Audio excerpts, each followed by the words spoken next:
யானிங், அதாவது நம்ம கொட்டாய் விடுறோம்ல, அதுக்கு பல ரீசன்ஸ் இருக்கு. அதை பற்றி இன்னைக்கு தெரிஞ்சுக்குவோமா? இப்போது இமேஜின் பண்ணிக்கோங்க, நீங்கள் எல்லாம் கிளாஸ் ரூமில் உட்காந்துருக்கீங்க. டீச்சர் வந்து வாங்க இன்னைக்கு நம்ம ஒரு இன்ட்ரெஸ்டிங்கான டாப்பிக்கை பற்றி தெரிஞ்சுக்கலாம் அப்படின்னு சொல்லி கிளாஸில் ஆரம்பிக்கிறாங்க. நீங்கள்லாம் உடனே ஹா அப்படின்னு கொட்டாய் விட்டால் என்ன ஆகும்? பட் இந்த யானிங் ஏன் வந்துச்சுன்ற விஷயத்த நம்ம இப்போ தெரிஞ்சுக்கலாம். யானிங் நம்ம பாடியோட ஆட்டோமேட்டிக்கான ஒரு ஆக்ஷன் தான்.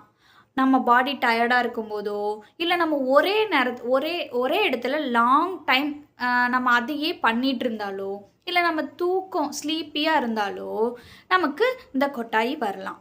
ஆனால் இதுக்கு ஒரு இன்ட்ரெஸ்டிங்கான திங் இருக்குது. என்ன தெரியுமா?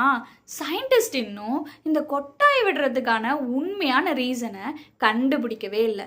ஆனால் இதுக்கான பாசிபிள் எக்ஸ்ப்ளனேஷன்ஸ் எல்லாம் கொஞ்சம் கொஞ்சம் கொடுத்துருக்காங்க. இதுக்கும் பிரெயினுக்கும் ஒரு சம்மந்தம் இருக்குது. என்னன்னு பார்த்துருவோமா? பிரெயின் கூல் டவுன் ஆகிறதுக்கு இந்த கொட்டாய் உதவுது கண்ணுங்களா. நம்ம யான் பண்ணும்போது நம்ம ஜா வந்து விரிவடையுது இல்லையா, அப்போது இந்த பிளட் சர்க்குலேஷன் மாறுபடுது. இது மாறுறனால நம்ம பிரெயினோட டெம்பரேச்சர் வந்து ரெகுலேட் ஆகுது.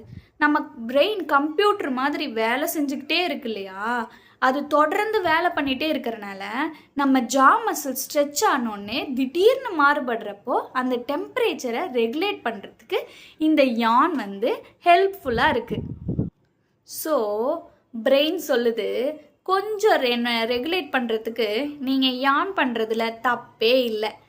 இனிமேல் மேம் கிட்ட சொல்லுங்கள், யானிங் வந்தால் அதுக்கு காரணத்தையும் நான் உங்களுக்கு இப்போ சொல்லிட்டேன். பிரெயின் வந்து ரெஃப்ரெஷ் பண்ணுறதுக்கு இது உதவியாக இருக்குது. நீங்கள் ஸ்லீப்பியாக இருந்தாலும் ஏன் யான் வருது?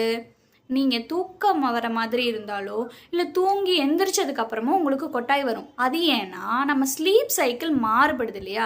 நம்ம தூங்க போகிறோம் இல்லை தூங்கி எந்திரிக்கிறோம், அந்த டைம்லலாம் கொட்டாய் வரதெல்லாம் வெறும் நார்மல் தான். ஸோ இன்னொரு ஃபன்னி ஃபேக்ட் என்ன தெரியுமா?